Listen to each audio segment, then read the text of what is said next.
dezembro, e fomos andando, chegamos em Belo Jardim, né? E ali nós estudamos alguns anos ali com o pastor.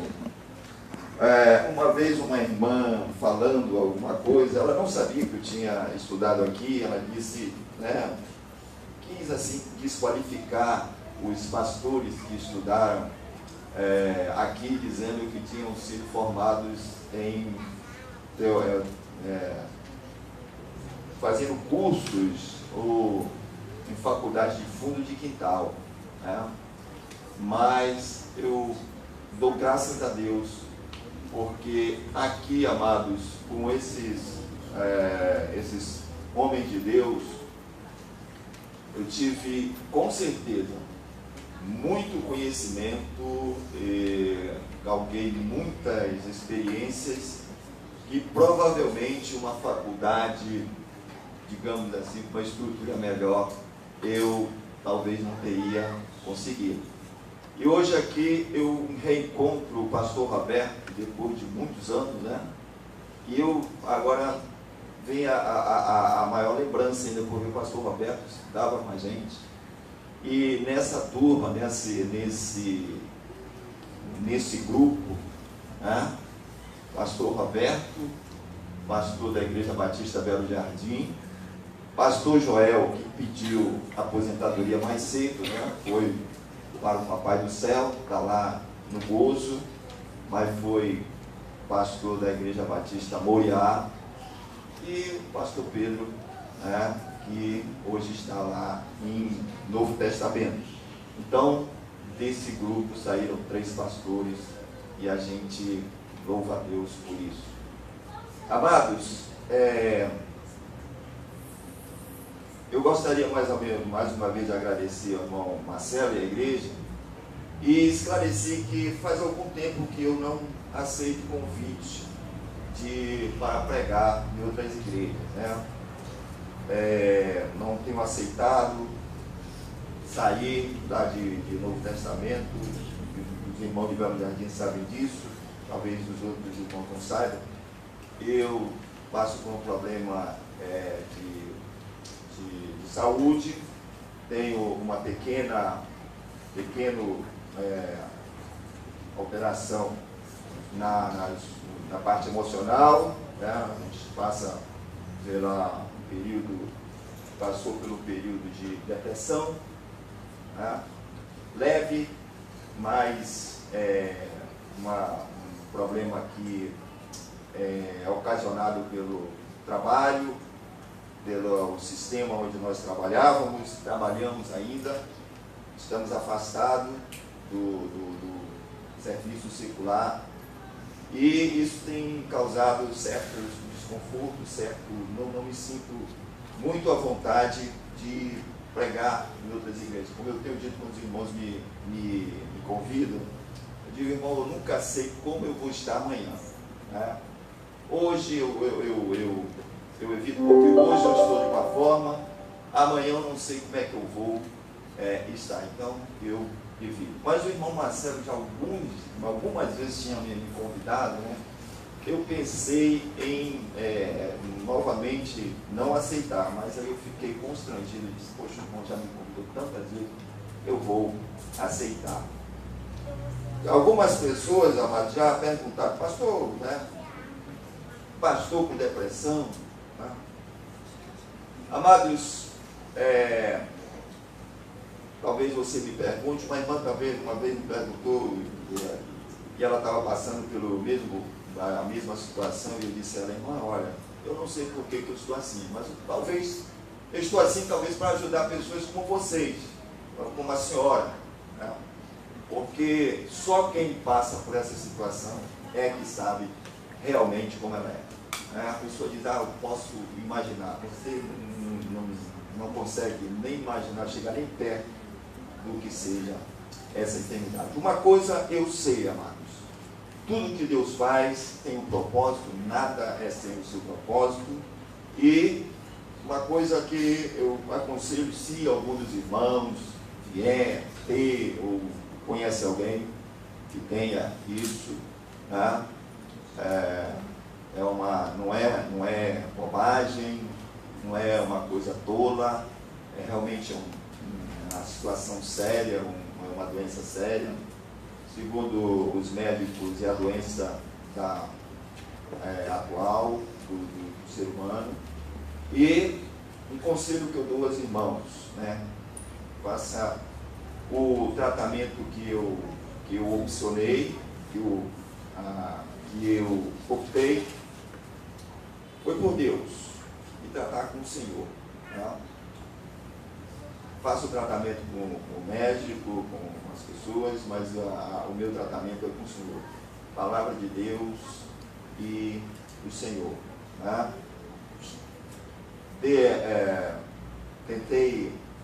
Procurei descobrir a causa. Depois que eu descobri a causa, Deus me mostrou a causa. Então a primeira coisa que Ele colocou no meu coração era: tu tens que sair de perto da causa. A causa é o meu trabalho.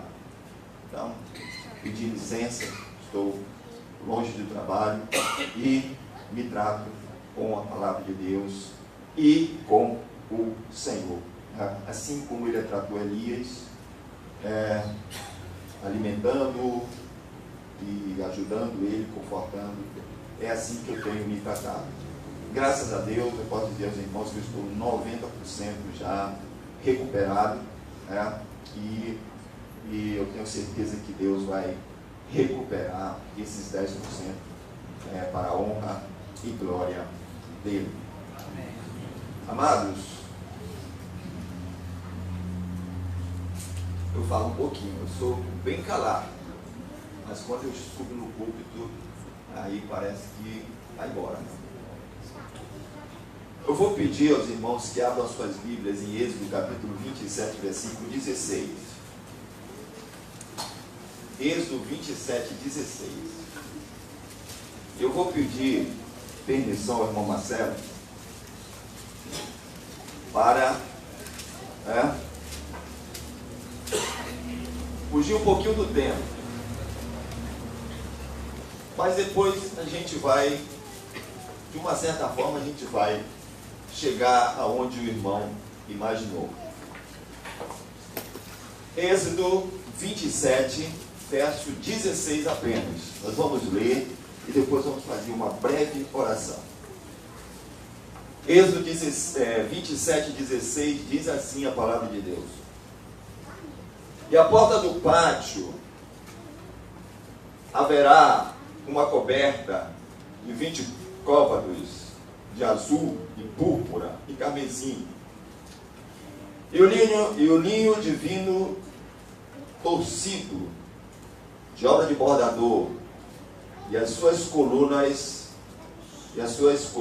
4, e as suas bases 4. Nosso eterno Pai, nós te agradecemos, Senhor eterno, pelo teu bendito amor, pela tua bendita misericórdia, pela tua bendita bondade. Nós te agradecemos, Senhor, pelas nossas vidas, nossa saúde. Nós te agradecemos, Senhor, pelo teu povo reunido nesta noite aqui para te cultuar. Vem dizer o teu nome, proclamar a tua palavra de salvação.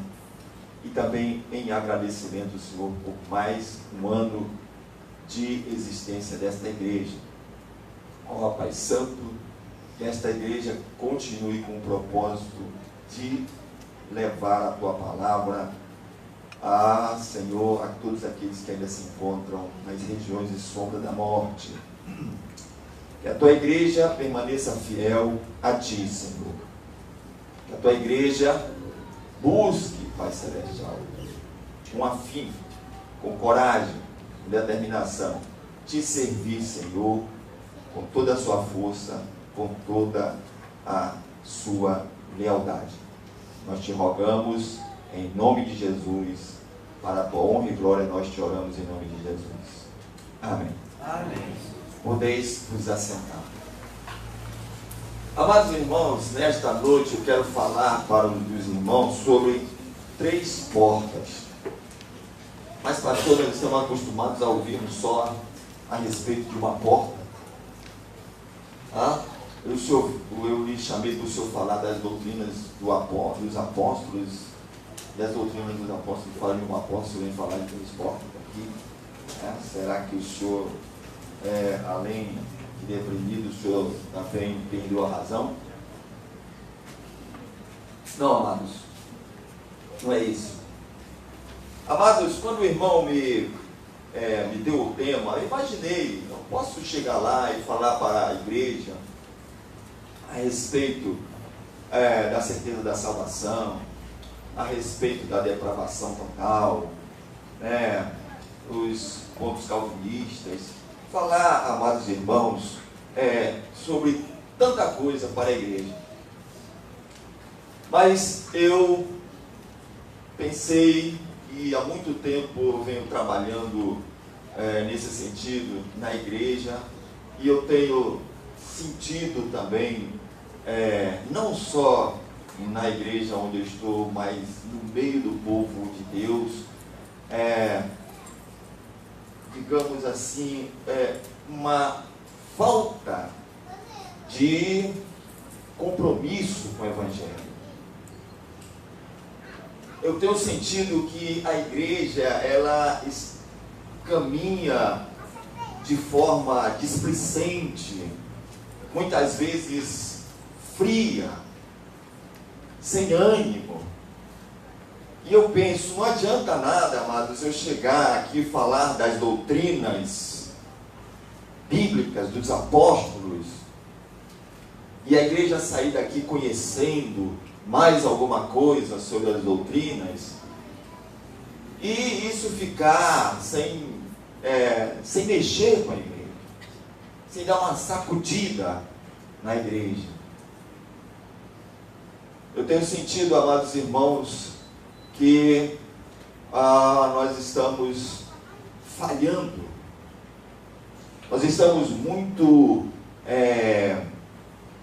comprometidos com os nossos próprios interesses, nós estamos nos tornando sócios de clubes dominicais, onde nós aparecemos no domingo, passamos ali 1 a 2 horas e depois vamos embora para casa e não tem nenhum efeito. Passamos o restante da semana nos nossos afazeres e não apresentamos nada além disso. E é por isso, amados irmãos, que hoje eu decidi trazer aqui um pouco daquilo que a gente tem falado lá em Novo Testamento com os irmãos.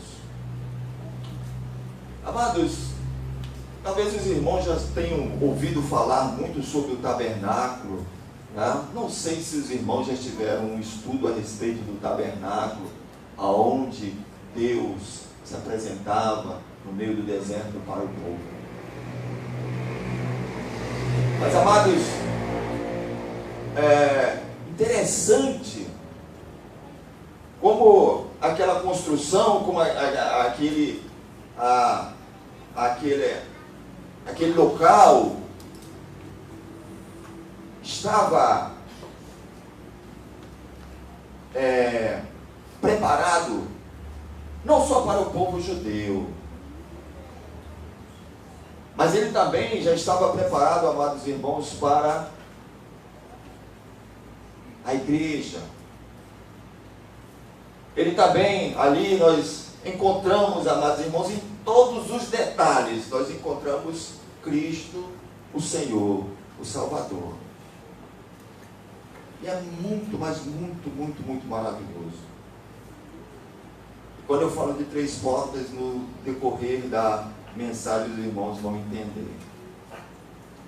O tabernáculo, ele era uma tenda ali, e ele era cercado por cortinas. E é interessante que cada detalhe, amados irmãos, o que eu acho interessante nesse estudo do tabernáculo, todos os detalhes são minuciosamente, têm um significado. Das cores que estão ali, o material que foi usado, tudo foi minuciosamente planejado por Deus. E aí, amados, né? A minha introdução poderia dizer assim: no tabernáculo haviam 3 entradas. A primeira entrada era uma cortina que dava acesso ao átrio. Se perguntasse aqui o que é átrio, eu acho que muita gente não saberia o que é o átrio do tabernáculo. Para ficar bem simples, para nós aqui que somos da região norte, seria o terreiro. À frente. A primeira porta dava no átrio do tabernáculo. A segunda era restrita. Era uma cortina que dava acesso ao santo lugar. É quando você entrava na tenda. E é interessante aí. O átrio,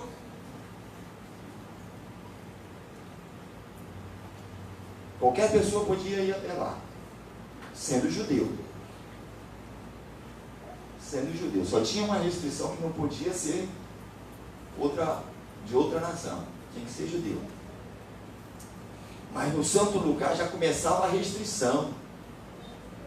Só os sacerdotes podiam ir lá. Depois da segunda porta, tinha a terceira. Mais restrito ainda. Só uma pessoa podia ir lá. Era o Santo dos Santos. Só uma pessoa podia ir lá. O sumo sacerdote. E isso só uma vez no ano. No dia da expiação. Você vê como as coisas de Deus são maravilhosas, amados irmãos. Você vê as restrições, né?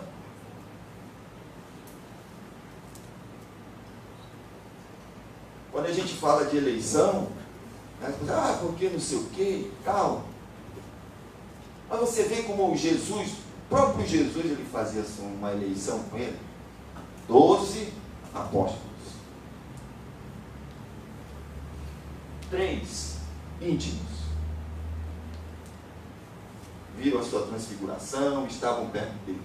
Só um encostava a cabeça no seu peito. É porque Jesus gostava mais dele? Creio que não. Acho que ele era mais ousado. Ele era mais ousado. Vamos ver Levítico, amados, capítulo 16, versículos 2 e 3, do livro de Levítico. Levítico 16, 2 e 3.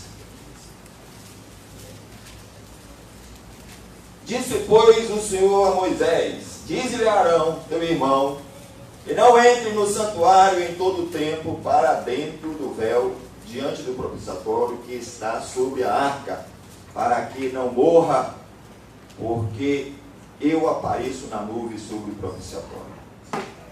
Com isto, Arão entrará no santuário, um novilho para expiação do pecado, e um carneiro para holocausto. Só o sumo sacerdote podia ir lá uma vez ao ano, no dia determinado por Deus. E ai dele que fosse fora desse período, morria. Era fatal. Amados, a primeira entrada, a porta do átrio, 20 côvados de largura, 5 de altura. Os estudiosos dizem que o côvado era mais ou menos 50 centímetros, 45, 50 centímetros. Vamos arredondar para 50, que eu sou ruim de matemática. Minha nota era tudo 5, 5, 5 e 5, eu passava arrastado. Né? 10 côvados de altura, de largura, 20 côvados de largura, dá mais ou menos 10 metros. 5 de altura vai dar mais ou menos 2,5 metros. Né? Então, amados, as outras duas portas do santo lugar, do Santo dos Santos, eram 10 por 10. 10 côvados por 10. 5 por 5. A primeira entrada, a que entrava, era excepcionalmente ampla, maior que as outras, mais alta. O que isso representa, amados irmãos? Como eu disse, tudo ali no tabernáculo tinha um propósito. Deus não faz nada sem propósito, irmãos. As cortinas do tabernáculo, que cercavam o tabernáculo, todas brancas. De quem que elas falavam? Da pureza de quem? Cristo. Cristo já estava ali, ao redor da tenda do tabernáculo. A cor branca representando a sua pureza, a sua condição perfeita, sem pecado. Agora uma porta ampla. Mas se você for ver lá no modelo do tabernáculo, essa cortina ela não é branca. Ela tem pelo menos 3 cores. E ela está adornada de alguns bordados. E ali está representado Cristo novamente, na sua majestade, na sua realeza, na sua glória. E por que somente uma porta, amados irmãos? Por que somente um portão para dar entrada, acesso ao tabernáculo? Pelo mesmo fato que a arca, que era uma construção imensa, uma coisa enorme, tinha apenas uma porta também.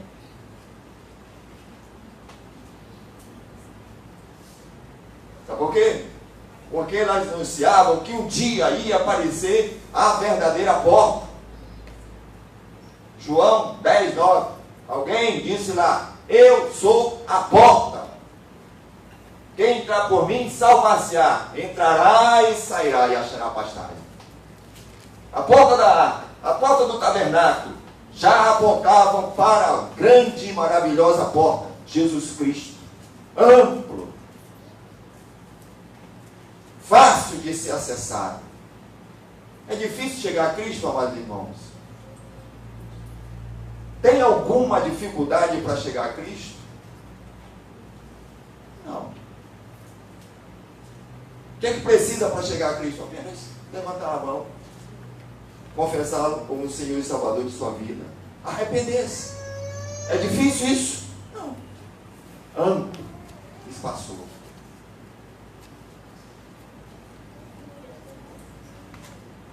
Deus convida os pecadores para virem até o seu Filho Salvador, Jesus Cristo. Muitos entram. Muitos entram. E agora que entram, são salvos, pecadores redimidos, lavados pelo sangue precioso de Cristo. Se andarmos na luz, como Ele na luz andou, temos comunhão uns com os outros, e o sangue de Jesus Cristo, seu Filho, nos purifica de todo pecado. Tornaram-se sacerdotes de Deus. É ou não é? A Bíblia não diz que nós somos sacerdotes?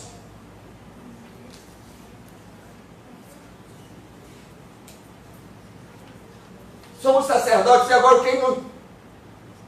O que é que nós adquirimos, amados irmãos? Permissão para irmos mais adiante, nós só podíamos ir até o átrio.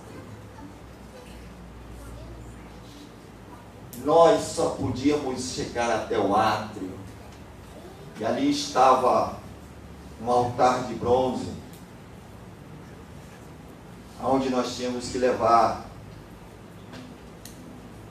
Os homens tinham que levar o animal para morrer em seu lugar, colocava as mãos sobre a cabeça do animal, e aquele animal era morto no lugar dele.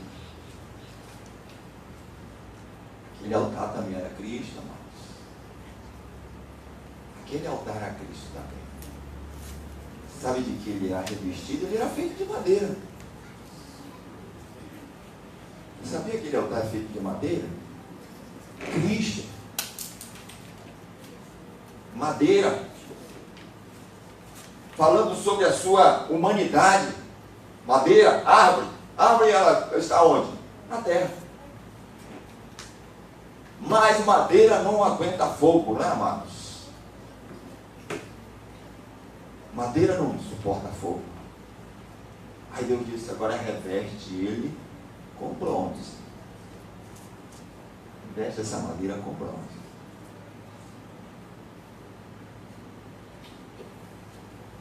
O bronze, amados irmãos, é um dos metais,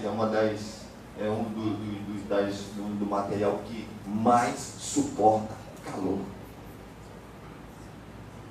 O que isso representa? O que isso vem representar Cristo, pastor? Só existia um ser que poderia suportar a ira de Deus. Não era anjo, não era arcanjo, não era homem. Só o próprio Deus poderia suportar a sua própria ira. O fogo que consumia a oferta representava a ira de Deus. O bronze que revestia a madeira simbolizava o Deus, Cristo, que suportaria a ira divina. Só Ele podia suportar. Mas agora chegamos, amados irmãos, no átrio. Tornamos-nos sacerdotes. Nos é permitido seguir adiante, ir mais adiante.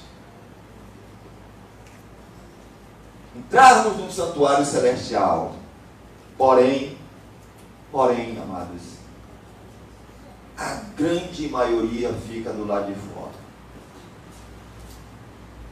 A grande maioria não se atreve a entrar. Permanece aonde está. Por quê, pastor? Vamos ver 2 Timóteo capítulo 1, versículo 7, o que diz? 2 Timóteo capítulo 1, versículo 7. Eu sempre bato, amado, nisso aqui. Eu quero dizer uma outra coisa para os irmãos. Eu estou pregando aqui, mas o meu dedo não está assim não. Essa mensagem que eu prego para vocês aqui, Deus prega para mim todo dia. Todo dia. Ele cobra de mim. Ele cobra de mim. É para mim primeiro que ele fala. E eu acho ela tão maravilhosa que eu sinto a necessidade de compartilhar com a maior quantidade de pessoas que eu possa.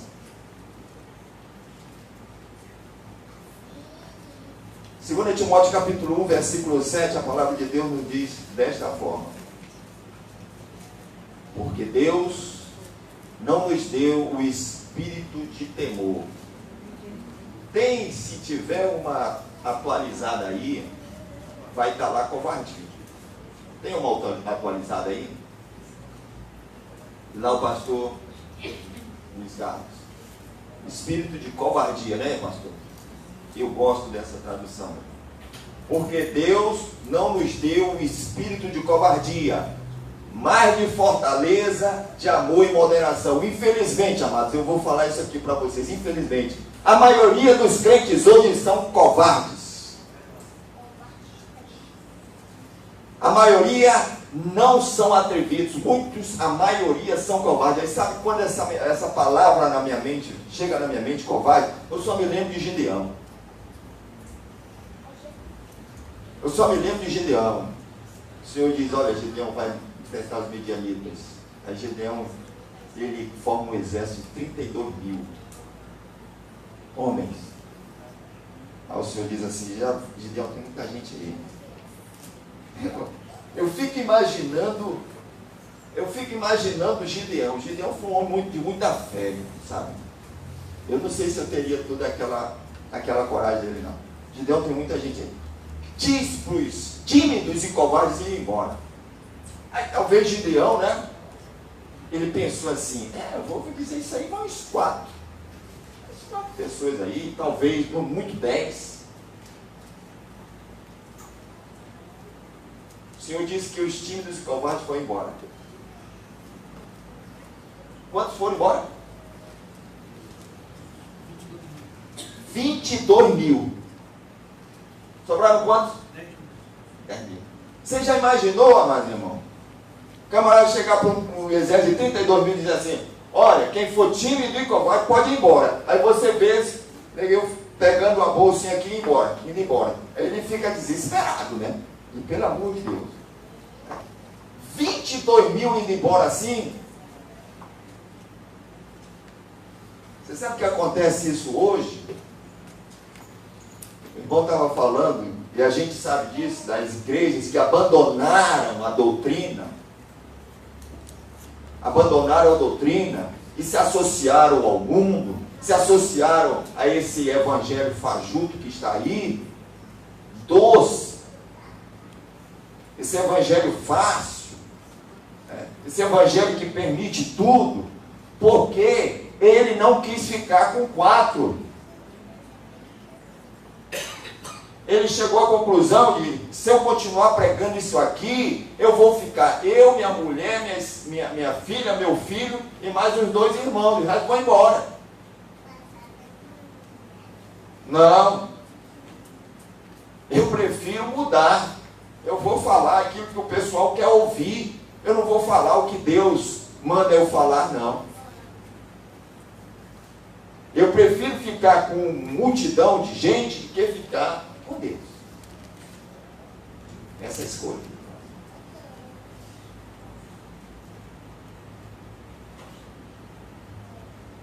Mas Deus nos diz, amados, para nós sermos atrevidos. Deus deseja que nós cresçamos. Sabe o que acontece, amados irmãos, com muitos crentes?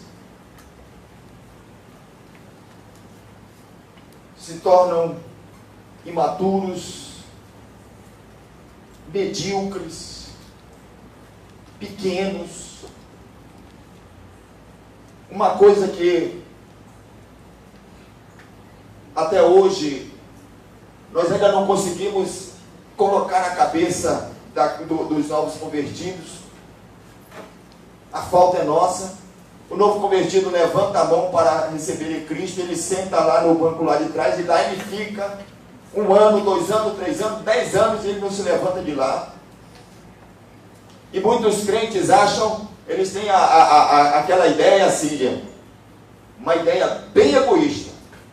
Bem, estou salvo, agora eu vou sentar aqui no banco e vou esperar Jesus. Chegou a aposentadoria espiritual. Vou ficar aqui esperando Cristo voltar. Mas é isso, amados.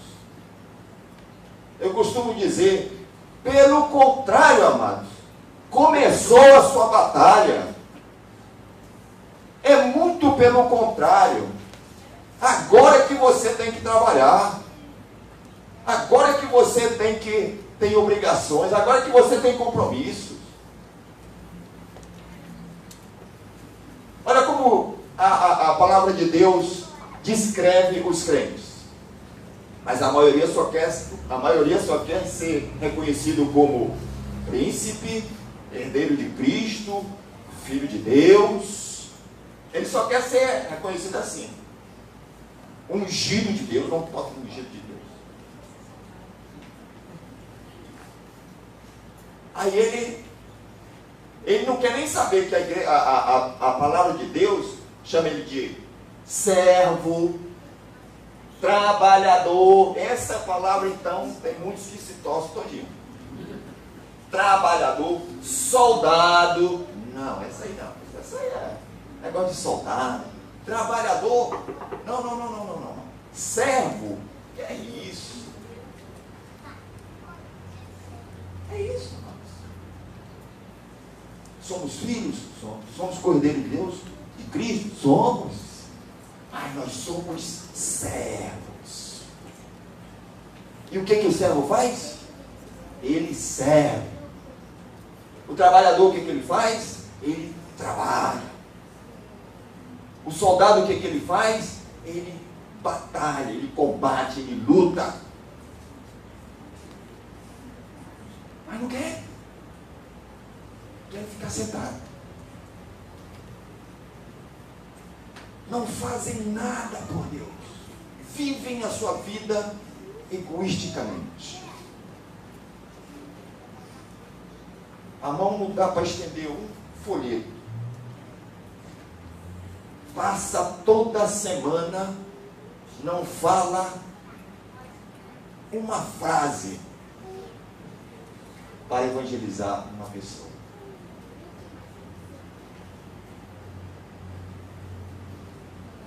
Ficou lá no ar. Aqui tá bom. Aqui tá bom. Vou tratar aqui. Aqui tá bom. A segunda porta, amados irmãos, levava ao santo lugar. Aqui já começava a exclusividade.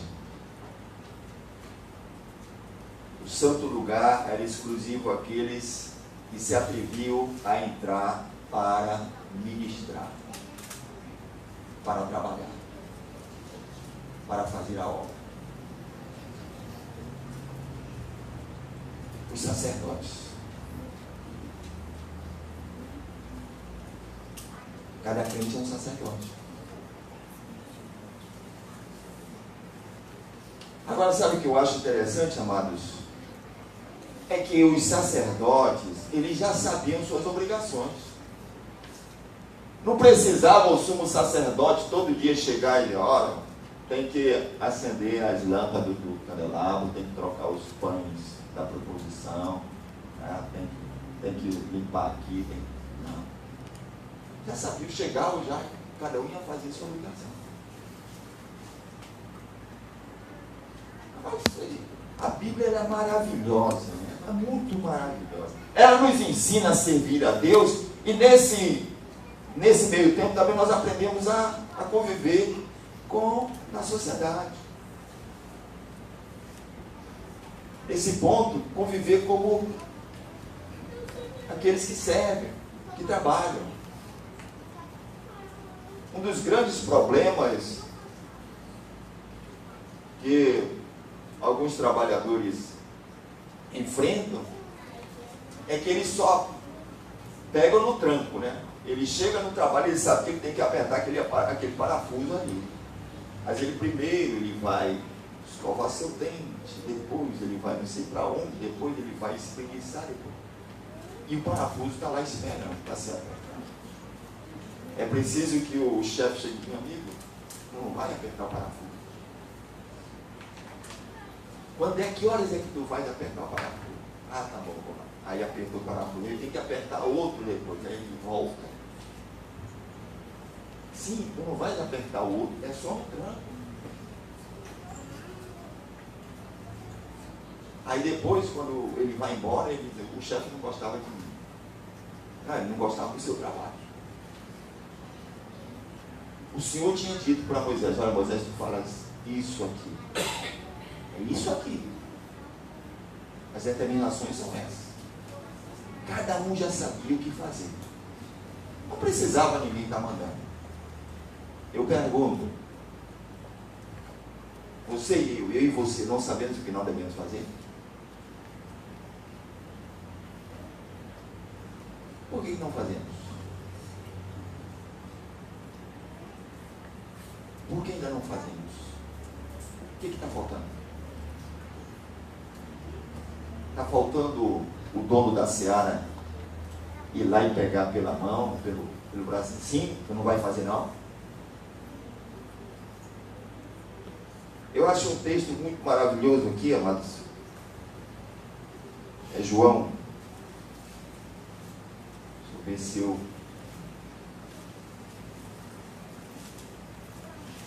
eu lembro. Mas se eu não lembrar, o pastor disse que vai já lembrar para mim. Né?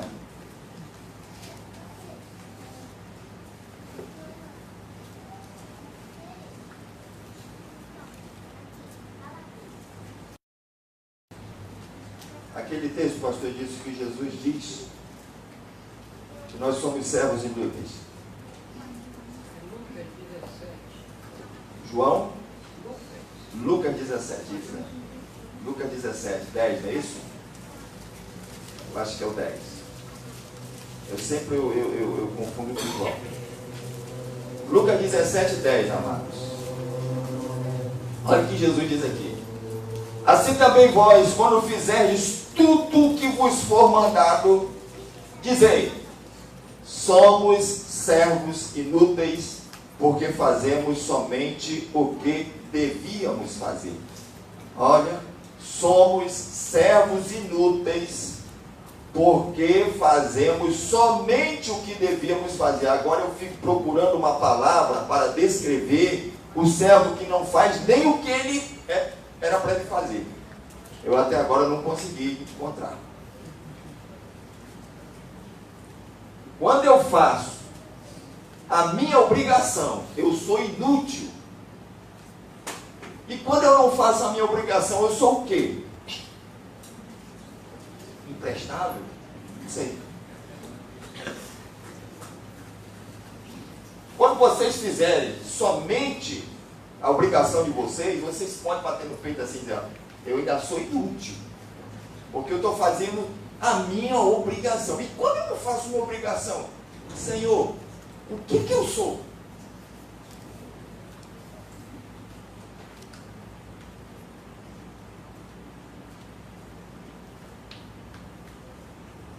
A segunda porta, amados, nos chama para ministrarmos,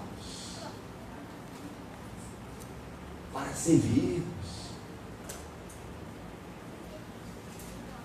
darmos a nossa contribuição.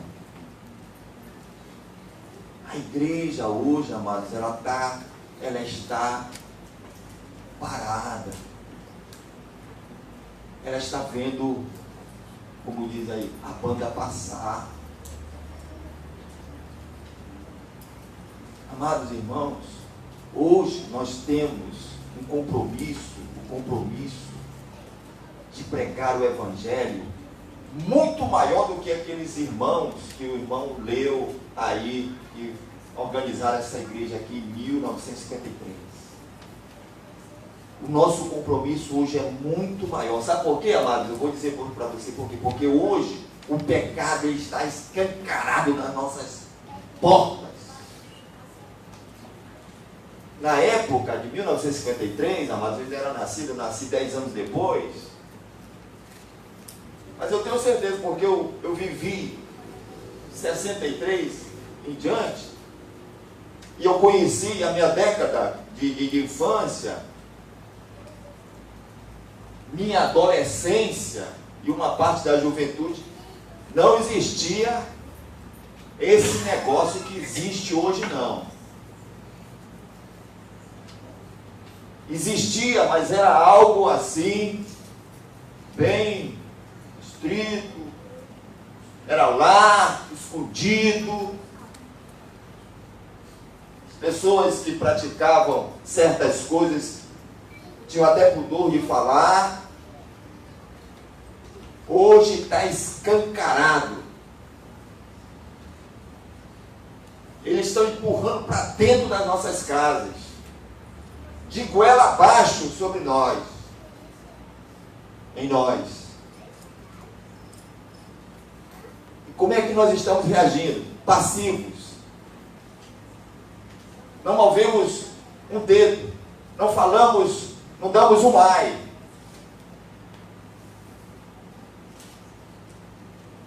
O pecado, amados, sempre foi a tragédia dos homens, da humanidade. Mas a força dele hoje está descomunal. A igreja tem que se levantar, amados irmãos, e falar contra o pecado. Falar contra a maldade dos homens, falar aquilo que os homens precisam ouvir. Eles não querem ouvir. Quando a igreja começa a falar, eles querem ridicularizar a igreja, querem ridicularizar o pregador. A igreja não pode ficar amordaçada, o evangelho não pode ficar amordaçado, os pregadores não podem ficar amordaçados, irmãos.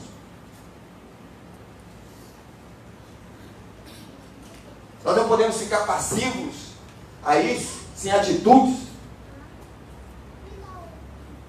E o pior de tudo, a ignorância deles. Eu tenho pena. E é realidade, amados irmãos. Como é que nós devemos olhar para o pecador? Com os olhos de Cristo. Como é que Cristo, eu fico imaginando, como Cristo olharia para os pecadores hoje? Com raiva, com ódio, querendo matá-los? Não. Com amor.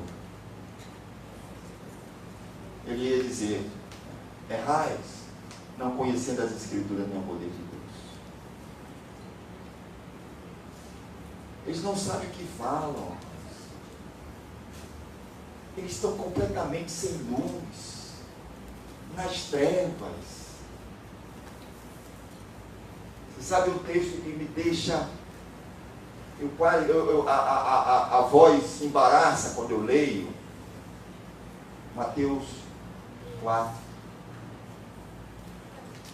A partir do versículo 16 e 17 diz assim: o povo que andava em trevas viu uma grande luz. E os que estavam assentados na região da sombra da morte, a luz raiou. Eles estão em trevas. Não é para a gente combater com ódio, não, querendo matá-los, é para a gente combatê-los com amor,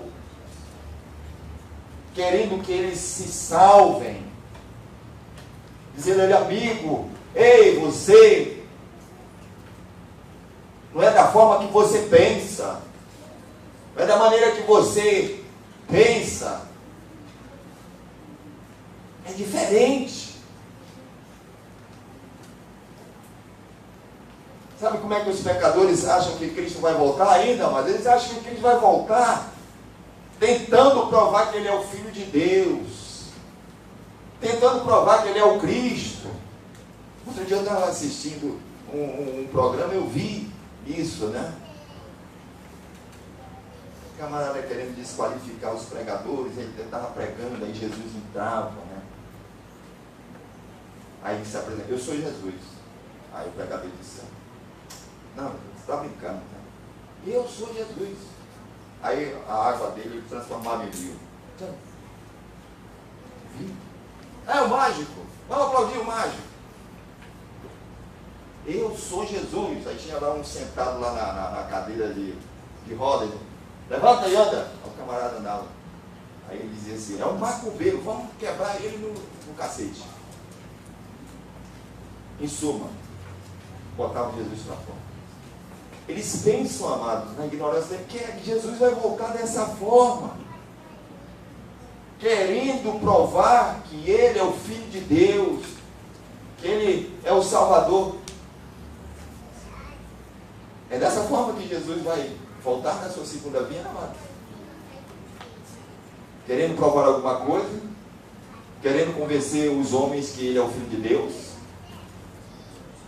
Você quer conhecer Jesus da segunda vinda? Então abra comigo sua Bíblia em Apocalipse capítulo 19, versículo 11. Aí você vai conhecer o Jesus da segunda vinda.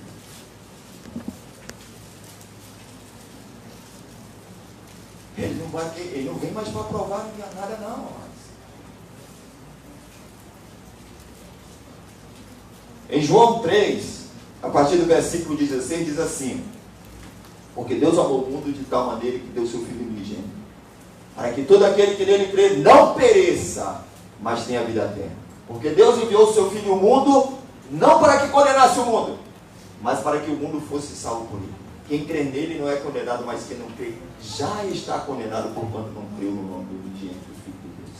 E a condenação é esta: que a luz veio ao mundo e os homens amaram mais as trevas do que a luz, porque as suas obras eram más. E todo aquele que faz o mal, aborrece a luz, não vem para a luz, para que as suas obras não sejam reprovadas. O versículo 17 diz assim: porque Deus enviou o seu Filho ao mundo, não para que condenasse o mundo realmente, amado. Jesus, ele veio trazer salvação na sua primeira vinda. Mas, na segunda vinda, amados, a coisa é diferente. Apocalipse 19, a partir do versículo 11, diz assim: vi o céu aberto, e eis um cavalo branco, e o que estava sentado sobre ele chama-se Fiel e Verdadeiro, e julga e peleja com justiça. Juiz, guerreiro. E os seus olhos eram como chama de fogo, e sobre a sua cabeça havia muitos diademas, e tinha um nome escrito que ninguém sabia senão ele mesmo: Glória. Não é humildade, não. Glória. Jesus, na sua primeira vida, ele montou um burrinho, filho de uma jumenta. Na sua segunda vida, ele vem um cavalo branco. Simboliza guerreiro, um rei conquistador. E estava vestido de uma veste salpicada de sangue, e o nome pelo qual se chama é a Palavra de Deus. A palavra de Deus é verdade, é justiça. Verso 14: e seguia nos exércitos dos céus em cavalos brancos, e estavam vestidos de linho fino, branco e puro. E da sua boca saiu uma aguda espada para ferir com ela as nações, e ele as regerá com vara de ferro, e ele mesmo é o que pisa o lagar do vinho do furor da ira do Deus Todo-Poderoso. E no seu vestido e na sua coxa tem escrito este nome: Rei dos Reis, Senhor dos Senhores. Jesus, amados irmãos, não vem mais tentando provar nada, ele vem agora para julgar, reinar e colocar de joelhos aqueles que não vão aceitar.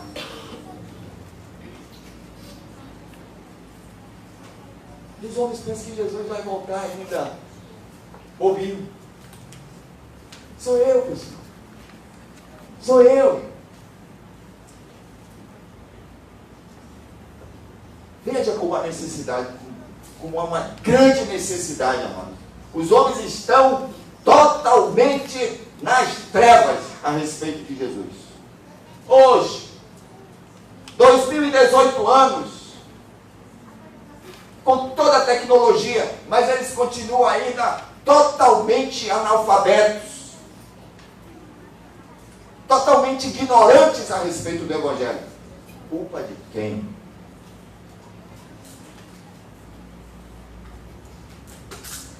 Quem é o culpado? Sei que Deus não é.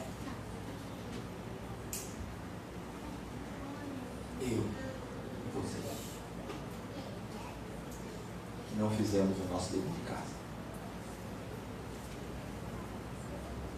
WhatsApp, né? Agora que eu estou começando a aprender a usar esse negócio, né? Eu chamava até de zap. Mas é só para mandar besteirão.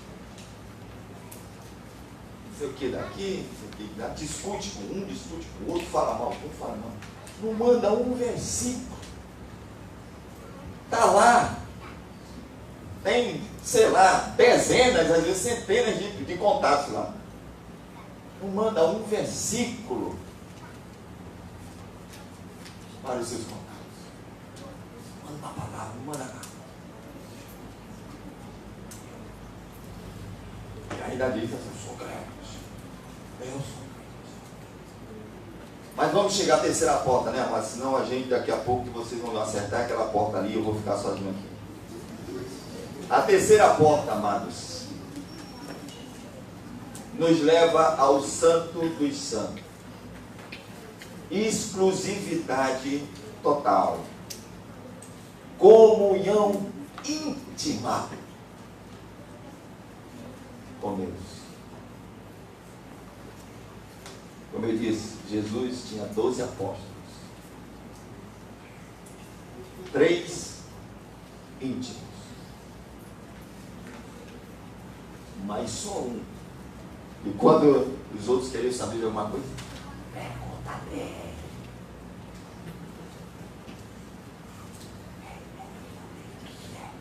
O que foi isso aí? Senhor, o que é isso aqui? Ah, foi isso. Intimidade. É uma coisa que os crentes de hoje eles acham um absurdo. Ter intimidade com Deus. É absurdo. Não, pastor. Intimidade com Deus, não. Tá? Sabe o que é intimidade com Deus, amados? Você é ser amigo dele.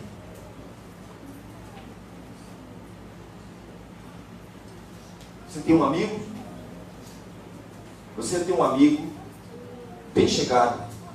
Você pode dizer assim, é meu melhor amigo. Eu tenho alguns amigos bem chegados. Um deles está aqui na lista, pastor Edilson. Respeito o pastor Edilson como pastor, como professor, como amigo. Tenho um grande respeito por ele. E uma grande admiração, um grande afeto pelo pastor Edilson. Não idolatro ele, não posso, mas é um grande amigo. É isso que Deus quer se tornar de nós, um amigo mais chegado. O que o hino diz, amados? Em Jesus, amigo, tenho mais chegado que um irmão. Infelizmente, amados, nós só cantamos isso. E muitas vezes nem acreditamos que isso é capaz. Sabe uma conclusão que eu cheguei não faz pouco tempo? É que nós, crentes, somos os mais incrédulos que existem. Porque nós cantamos aquilo que nós não acreditamos. Ou aquilo que nós achamos que está muito longe de alcançarmos. Que é quase impossível. Nós pregamos muitas vezes aquilo que nós não vivemos. Em suma, nós somos mais incrédulos do que o próprio incrédulo.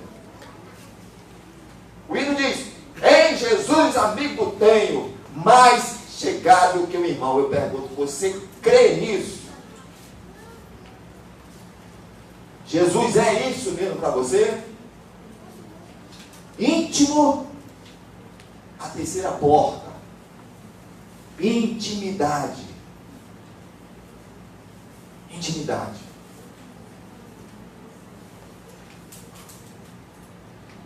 Intimidade igual a de Enoque. Você vê aquele texto maravilhoso lá de Gênesis, né? Enoque andava com Deus.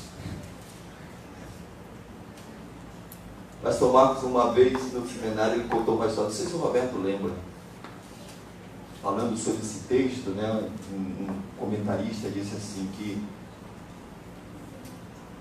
isso devia ser assim, todo dia Enoque saía para caminhar com Deus. Aí caminhava um certo período, né? Uma certa distância. Aí se despedia, o Senhor dizia, não, volta para casa que eu vou para mim. Aí no outro dia eles caminhavam de novo outra distância. Aí Enoque voltava para casa.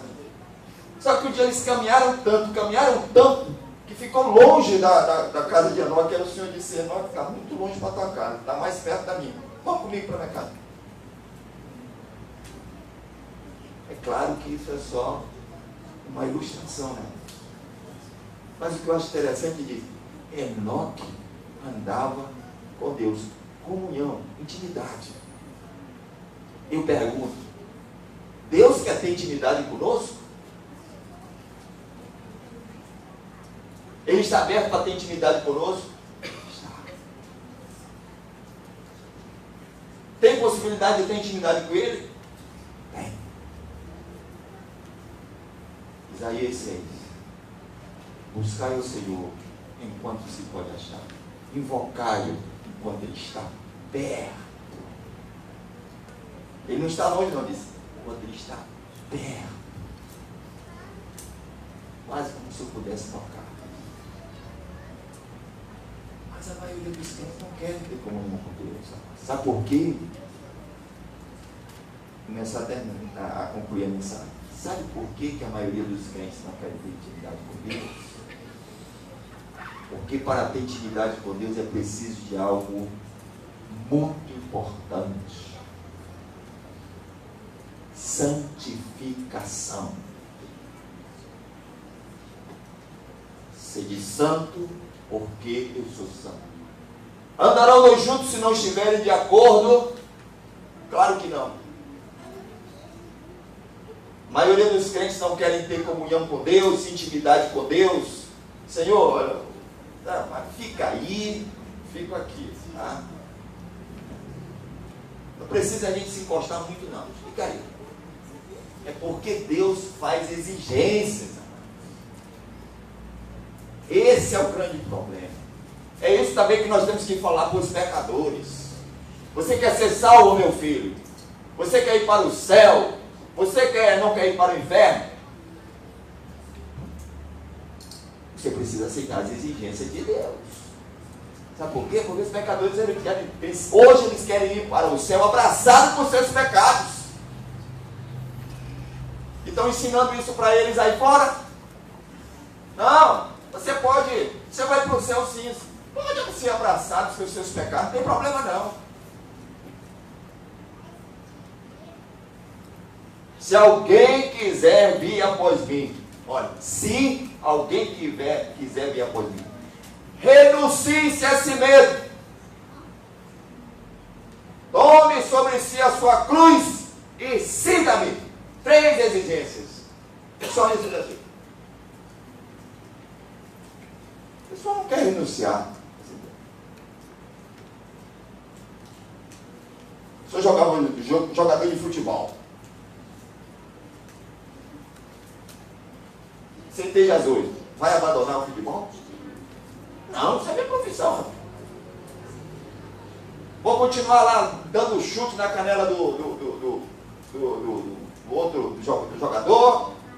Vou continuar participando de toda aquela patifaria que tem lá, por detrás do futebol, corrupção, tudo que está envolvido aquilo ali. Continua lá. Não precisa renunciar. A meretriz não precisa renunciar à sua vida de meretriz. O bandido não precisa renunciar à sua vida de bandido. Tome sobre si a sua cruz. Como é que é carregar a cruz? Eu não gosto de carregar nem isopor, quanto mais cruz.